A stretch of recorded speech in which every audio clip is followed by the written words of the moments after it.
welcome to the classes where you learn the concept of physics. Today we will discuss very important topic of class 10th chapter electricity, electric power and heating effect of current. Topic start करने से पहले मेरी आपसे एक request है कि video को and तक देखें और यदि आपने मेरा चैनल को सब्सक्राइब नहीं किया है तो उसको सब्सक्राइब जरूर कीजिएगा और बेल आइकन वाला बटन प्रेस करना मत भूलिएगा क्योंकि तभी आप हमारी लेटेस्ट वीडियो प्राप्त कर सकते हैं। तो आइए सबसे पहले बात करते हैं what is heating effect of current. आखिर हीटिंग इफेक्ट होता क्या है? तो बेसिकली स्टूडेंट होता क्या है कि हम करंट को देख नहीं सकते हैं, हम करंट के केवल इफेक्ट को देख सकते हैं। आपने नॉर्मली देखा होगा कि जब भी इलेक्ट्रिसिटी आती है तो आपने देखा है कि bulb, tube light, fan, refrigerator, electric heater ये हमारे रन करने लगते हैं। इट मीन्स ये हमारे वर्क डन करने लगते हैं, तो आपको पता चल जाता है कि हमारे घर में इलेक्ट्रिसिटी आ गई है, राइट। अब हम वर्क डन की बात कर रहे हैं, हम कहते हैं कि हमारा टीवी वर्क कर रहा है, हम कहते हैं इलेक्ट्रिक हीटर वर्क कर रहा है, लेकिन ये हमको मूव करते हुए तो दिखाई नहीं देते हैं। तो आखिर ये वर्क डन कैसे करते हैं, आज हमको वो सब कुछ डिस्कस करना है। और जैसे कि आप जानते हैं कि सेल और battery is a source of electrical energy, right. Cell में केमिकल हमारे होते हैं, केमिकल, राइट। ये केमिकल रिएक्शन करते हैं और केमिकल रिएक्शन के कारण they set up potential difference. Understood? Chemical reaction से एक पोटेंशियल डिफरेंस सेटअप होता है and when this potential difference is applied across a resistance, applied across a conductor, then the charges in the conductor set up in motion. आई बात समझ में? Cell is a source of electrical energy. In cell, the chemical reaction take place, and after the chemical reaction, potential difference is set up in the cell. When this potential difference applied across a conductor, there will be a charge set up in the motion. हमारे charge motion में आ जाते हैं जिसके कारण current flow in the conductor, current flow in the conductor, right. And to maintain the current, to maintain the current, यदि हमें किसी कंडक्टर में, किसी सर्किट में करंट को मेंटेन रखना है तो जो सोर्स है, इट मींस बैटरी और सेल, ये एक्सपेंड करते हैं अपनी energy, expends the energy, right.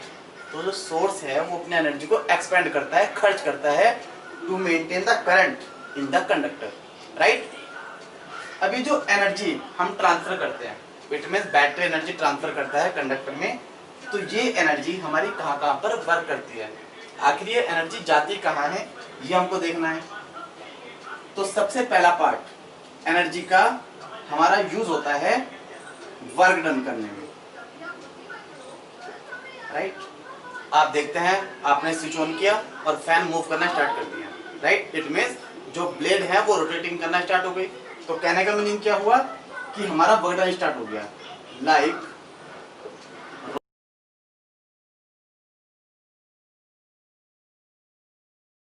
Right. It means जो आपने एनर्जी प्रोवाइड की है उसका एक पार्ट वर्क डन करने में चला गया, राइट। और यदि हम बात करें अदर पार्ट की, तो अदर पार्ट क्या करता है, to increase the temperature of the conductor, right. आपने देखा होगा यदि आप काफी टाइम तक फैन को चलाते हैं तो फैन कुछ देर के बाद गर्म हो जाता है, वार्म हो जाता है। टीवी में भी देख सकते हैं, टीवी में हमारा गर्म हो जाता है। रेफ्रिजरेटर देख सकते हैं, पीछे से आप देख सकते हैं कि वो गर्म हो जाता है, ठीक है। आप बल्ब को देख सकते हैं, ठीक है।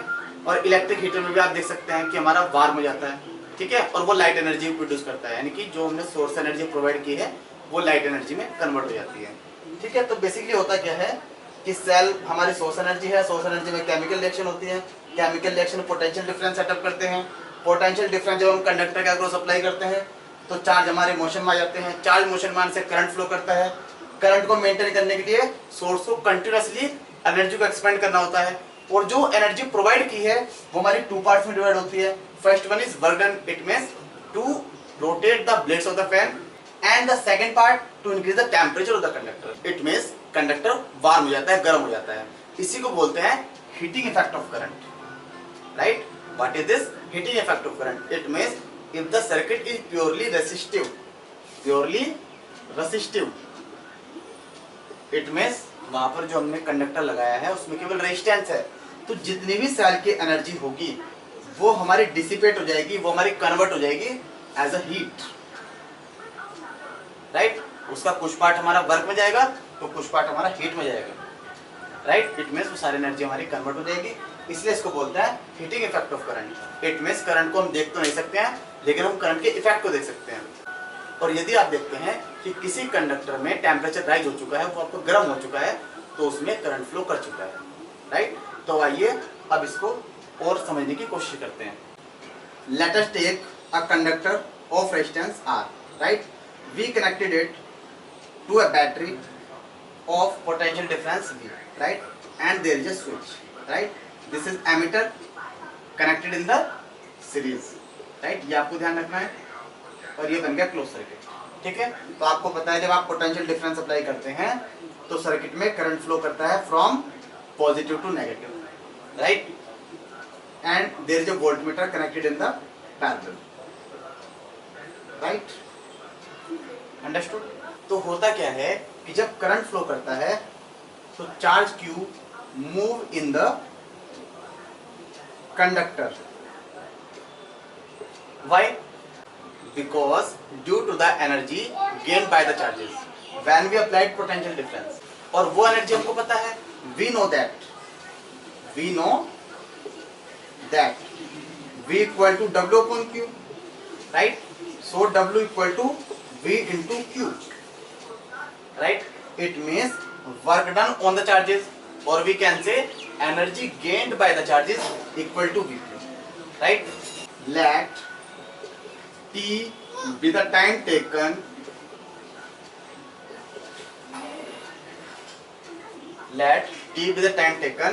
for which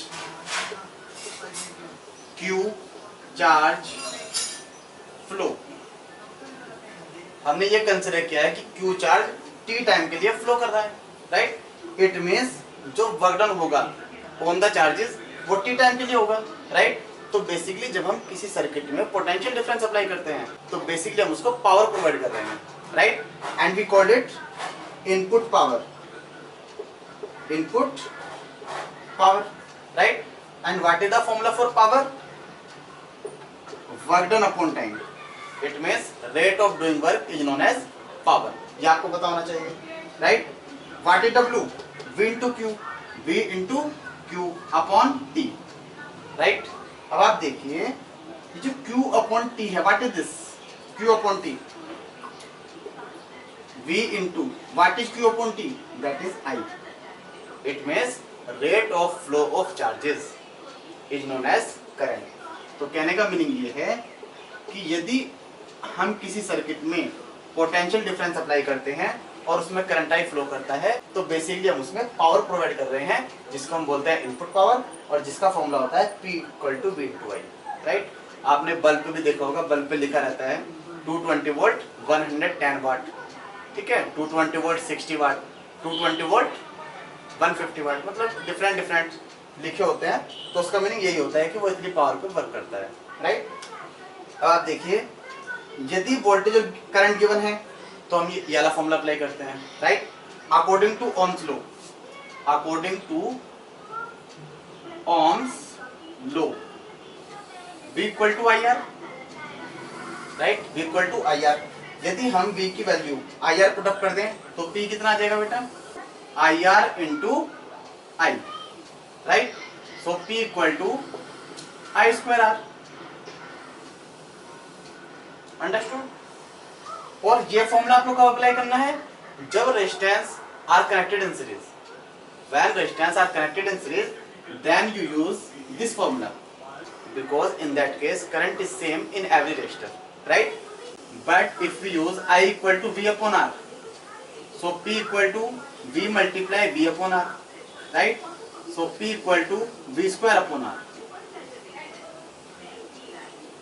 राइट, ये फॉर्मूला आपको तब यूज करना है when resistances are connected in parallel, when resistances are connected in parallel, right? And when resistance are connected in series, then you use this formula, because in that case current will be same and in that case voltage will be same. But when voltage and current only given, then we use this formula, P equal to V into I. अब आप एक चीज और notice करिए, if P equal to W upon T, it means W equal to P into T, right? What is this? Work done, और work done को हम क्या कहते हैं? Energy, right? If power is given, right, 4 times T, then you easily calculate energy by this formula, right? Now energy equal to, what is P? V into I, V into I into T. When we have given voltage, current and time, then you use this formula, energy equal to V I into T, right? और basically होता क्या है कि जब आप potential difference conductor में apply करते हैं, right, suppose this is a conductor and you apply potential difference, right, then the current flow in this conductor, right, but जो इलेक्ट्रॉन्स होंगे, राइट, क्योंकि इलेक्ट्रॉन फ्लो करेंगे तभी करंट फ्लो करता है, ये मैंने आपको समझाया भी था, राइट। जब इलेक्ट्रॉन फ्लो करते हैं तो जो बीच में एटम्स हैं, एटम्स वो उनको रोकने की कोशिश करते हैं, वो कोलाइड करते हैं, इट मींस एटम्स पे फोर्स अप्लाई करते हैं, राइट, लेकिन फिर भी इलेक्ट्रॉन आगे मूव कर जाता है, राइट, इट मींस डिस्प्लेसमेंट होता है, राइट। तो force in the opposite action and the displacement is forward action, right. तो what is the formula for work done? F into D, right, it means यहाँ पर work done होता है लेकिन हमको दिखाई नहीं देता है। कहने का मीनिंग ये है कि कंडक्टर में जो मॉलिक्यूल्स हैं, जो एटम्स हैं, उसमें जो इलेक्ट्रॉन हैं, एटम्स हैं, उनके बीच में जो कोलाइजन होता है उसके अकॉर्डिंग वर्क डन होता है, और उस वही वर्क डन हमारा एनर्जी के फॉर्म में जनरेट होता है, और वही एनर्जी 2 पार्ट्स में डिवाइड होती है। फर्स्ट वर्क डन, जो कि हमारा ब्लेड हमारी फैन की घूमती है, और सेकंड वो हमारी हीट एनर्जी में कन्वर्ट होता है, राइट। और some time this heat energy is converted into light energy, just like a electric heater, just like a bulb. आपने देखा भी होगा, इलेक्ट्रिक हीटर हमको लाइट एनर्जी प्रोवाइड करता है, बल्ब, ट्यूबलाइट हमको लाइट एनर्जी प्रोवाइड करते हैं। बेसिकली वो एनर्जी कहाँ से आ रही है? वैल्यू पे applied potential difference, right.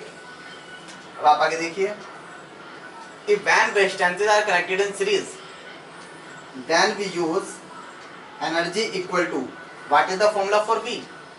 I into R into I into T. So we can say I square R into T, right? When the resistance connected in parallel, then we use V into, what is the formula for I? V upon R, ये मैंने अभी आपको बताया है according to Ohm's law, into T equal to V square upon R into T, right. तो आपको ये ध्यान रखना है, जब पावर और टाइम गिवन है use this formula, when voltage current time given है use this formula, when current is same it means, when current is same it means when resistance connected in series, right, then you use this formula. When voltage is same, when voltage is same, what is the meaning of this? When resistances are connected in parallel, then you use this formula, understood? This energy is denoted by H, so H equal to I square R into T, right? अब आप देख सकते हैं, the energy produced in the conductor is directly proportional to square of the current, is directly proportional to R, is directly proportional to time. It means जो heat energy है produced in any conductor, in any resistance, is directly proportional to square of current. Suppose you increase the current 2 times, you increase the current 2 times, heat energy produced in the conductor 4 times, because the square is here, 2 का square 4, right? H proportional to R, it means जितना resistance larger होगा उसमें उतनी ही ज्यादा heat energy provide होती है। आप देख सकते हैं यदि हम इलेक्ट्रिक हीटर की बात करते हैं तो नाइक्रोम वायर यूज करते हैं। Why we use nichrome wire? Because the nichrome wire has largest resistance, और जितना लार्जेस्ट रेजिस्टेंस होगा उतना ही अपोज करेगा इलेक्ट्रॉन का, और जितना ज्यादा अपोज करेगा इलेक्ट्रॉन का उतना ही हमें ज्यादा वर्कडन करना पड़ता है, और जितना ज्यादा वर्कडन होगा उतनी ज्यादा एनर्जी जनरेट होगी, उतनी ज्यादा हीट एनर्जी प्रोड्यूस होगी, राइट। और यदि हम बात करें कॉपर वायर की, if you use copper wire in electric heater than copper wire has low resistance, more current will flow in the conductor. उस कंडीशन में क्या होगा? Copper wire melt, copper wire पिघल जाएगी, राइट, और वो ज्यादा वार्म भी नहीं हो पाएगी, और वो हमको हीट एनर्जी प्रोवाइड नहीं करती है। और आपको ध्यान रखना है resistance is very important for heating effect. यदि रेजिस्टेंस नहीं है तो हीटिंग इफेक्ट भी नहीं हो पाएगा। क्यों? क्योंकि रेजिस्टेंस कम है तो करंट इजीली फ्लो कर जाएगा, उस कंडीशन में उसको अपोजिशन नहीं मिलेगा, और जब अपोजिशन नहीं मिलेगा तो वर्कडन कम करना पड़ेगा, वर्कडन कम करना पड़ेगा तो एनर्जी कम होगी, एनर्जी कम होगी तो हीट एनर्जी कम मिलेगी। अंडरस्टूड? नेक्स्ट है H directly proportional to time. It means जितने टाइम के लिए हम उसको चलाते हैं, जितने टाइम के लिए पोटेंशियल डिफरेंस अप्लाई करते हैं, उसके अकॉर्डिंग हीट एनर्जी हमारी इंक्रीज हो जाती है। यदि आप 1 आवर के लिए चलाते हैं तो 1 आवर के लिए हीट एनर्जी रहेगी, 2 आवर के लिए चलाते हैं तो हीट एनर्जी और ज्यादा इंक्रीज हो जाएगी, 3 आवर के लिए चलाते हैं तो हीट एनर्जी और ज्यादा हो जाएगी, राइट। तो आपको ध्यान रखना है H directly proportional to I square, H directly proportional to resistance and H directly proportional to time, right? And there are many formulas which we use to calculate the energy, to calculate the heat produced in any resistor. We have also find 3 formula for power: P equal to VI when we have given voltage and current, P equal to I square R when resistance connected in series and the current will be same, P equal to V square upon R when resistance connected in parallel and voltage will be same. Next देखिए, हम बात करते हैं unit की, right. Energy की unit क्या होती है? आपको पता है वर्क डन ही एनर्जी होती है, तो वर्क डन की यूनिट होती है जूल। इट मींस एनर्जी की यूनिट भी जूल होती है, जूल, राइट। एनर्जी की यूनिट आल्सो जूल, राइट। अब हम देखते हैं पावर की यूनिट क्या होती है। Power equal to V into I. What is the unit of V? Volt. And what is the unit of current? Ampere. ठीक है, वोल्ट एम्पियर भी एक इसकी यूनिट हो सकती है, लेकिन हम यूज करते हैं watt. What we use? Watt, right. It means power की यूनिट क्या होती है बेटा? वाट होती है, राइट। अब इसमें क्वेश्चन आता है what do you mean by 1 वाट? आप 1 वाट से क्या समझते हैं? If V equal to 1 volt, I equal to 1 ampere, then power equal to V की वैल्यू और I की वैल्यू पुट अप कर दीजिए, 1 into 1, it means P equal to 1 watt, right? तो कहने का मीनिंग ये है, if we applied a potential difference of 1 volt and the current flow in the conductor will be 1 ampere, then the power of the circuit will be 1 watt. 1 watt को calculate करने के लिए आपको वोल्टेज को 1 volt put up करना है, I को 1 ampere put up करना है, then you get answer P equal to 1 watt, right? There are some other unit watt, just like a 1 kilowatt equal to 1000 watt, right? 1 megawatt equal to 10 to power 6 watt, right? 1 horsepower or 1 HP equal to 746 watt, right. और some books में 735.5 वाट भी लिखा हुआ है, ठीक है, इसको भी आप नोट डाउन कर सकते हैं। सो हमने डिस्कस किया है heating effect of current and electric power. तो हमने आपको ये बताया कि यदि किसी सर्किट के अक्रॉस हम पोटेंशियल डिफरेंस अप्लाई करते हैं तो जो चार्जेस होते हैं वो एनर्जी गेन करते हैं, और जितना बर्डन चार्जेस पर होता है that is W equal to V into Q, right. और जितने टाइम के लिए चार्ज हमारा फ्लो करता है, इट मींस हमने वहां पर पावर अप्लाई की है। Power equal to W upon T, then we calculate power equal to V into I, and we calculate P equal to I square R, and we calculate P equal to V square upon R. We have also discussed about how much energy produced in a resistor, how much heat produced in a resistor. We have discussed about some formulae: H equal to VIT, H equal to I square R into T, and H equal to V square upon R into T. In the next video, some important numerical of heating effect of current. और यदि आपको मेरी video अच्छी लगी है तो इसको like, share and subscribe करना मत भूलिएगा। Thank you class.